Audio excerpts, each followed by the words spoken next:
Après cette nuit sous les arbres aux abords de la chapelle, nous prenons cette semaine la direction de la presqu'île de Crozon.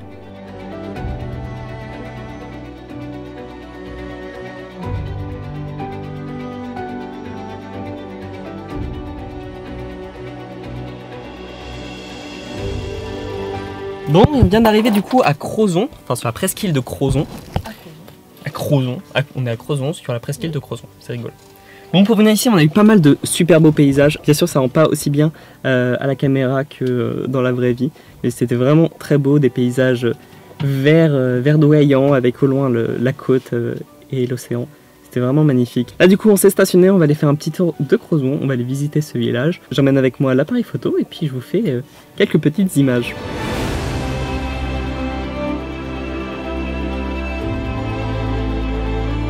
Pour notre premier arrêt sur cette presqu'île, un passage à Crozon, cette ville centrale, nous semblait obligatoire.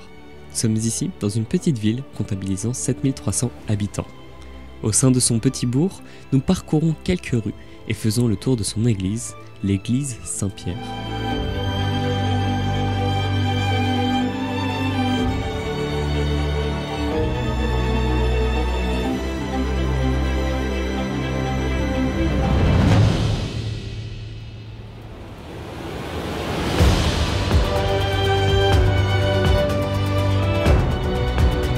Pour la nuit, nous prenons la route vers le sud-ouest pour nous rendre au cap de la Chèvre.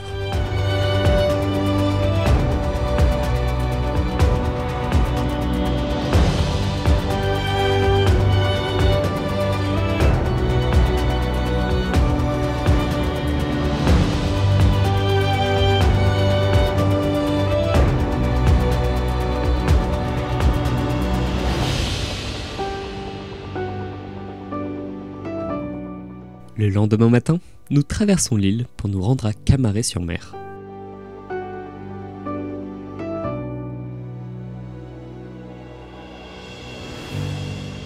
Bon, on vient d'arriver du coup à Camaret-sur-Mer. Là, on va aller visiter, on va aller faire un petit tour de cette ville qui a l'air vachement mignonne. Alors on peut pas passer la nuit en camping-car sur la commune, c'est presque interdit partout, et même si on veut dormir sur des parkings un peu... comment dire, des parkings publics autour. Apparemment, les autorités sont pas très d'accord avec ça et on risque de se faire emmerder. Donc, on va passer la journée, enfin, on va aller visiter, on va manger ici, peut-être rester un petit bout d'après-midi. Et après, on ira se trouver un petit spot pour passer la nuit, pour être au calme et pour être tranquille et pour pas avoir de problème.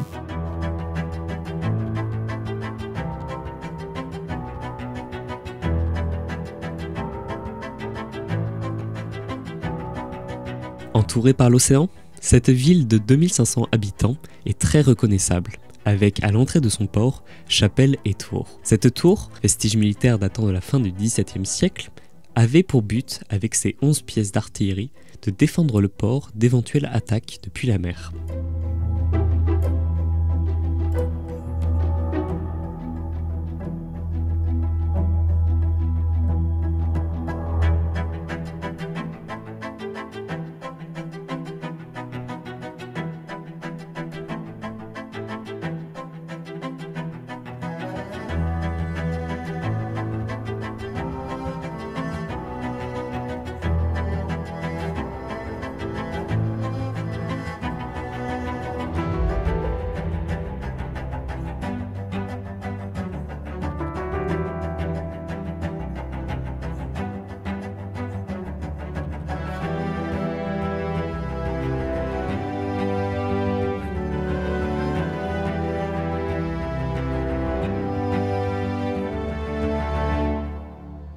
Bon, eh bien, c'était une jolie petite ville à visiter.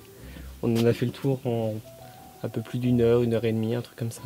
On est allé voir le port, l'église comme vous l'avez vu. Là, on va se poser, on va manger. Après, on va faire un petit tour sur le sentier côtier qui se trouve juste à côté.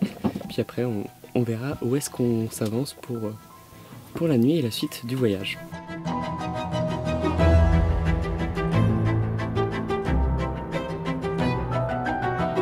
Nous reprenons la route pour nous rendre le plus au nord de cette presqu'île, sur la pointe des Espagnols.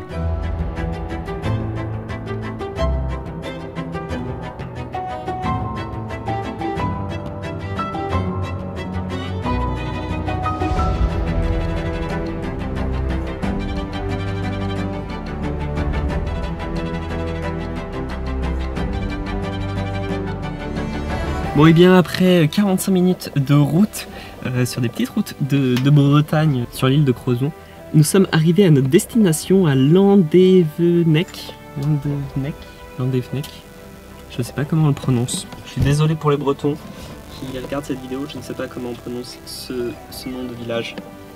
Bref, on est un peu au début de la presqu'île de Crozon, donc ça va être notre dernier arrêt ici sur cette presqu'île. Après on ira du côté de Brest pour la suite des aventures. Donc là on prépare les affaires, on attrape le petit appareil photo et puis on part visiter ce village.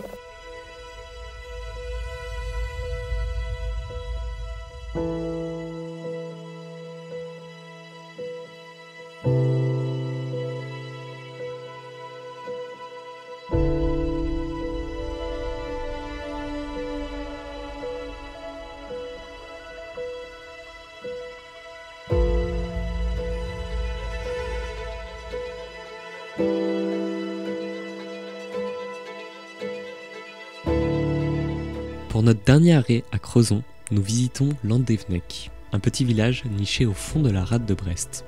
Ce village idyllique, entouré d'eau et de pins, compte à peine plus de 300 habitants.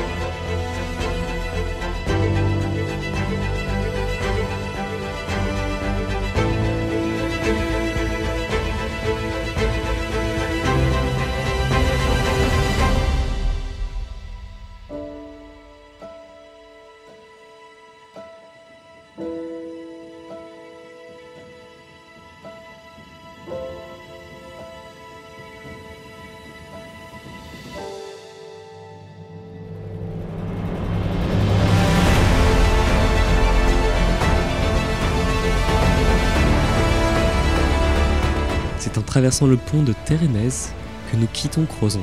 La semaine prochaine, nous partirons vers l'ouest, voir et découvrir les villages et phares qui s'y trouvent.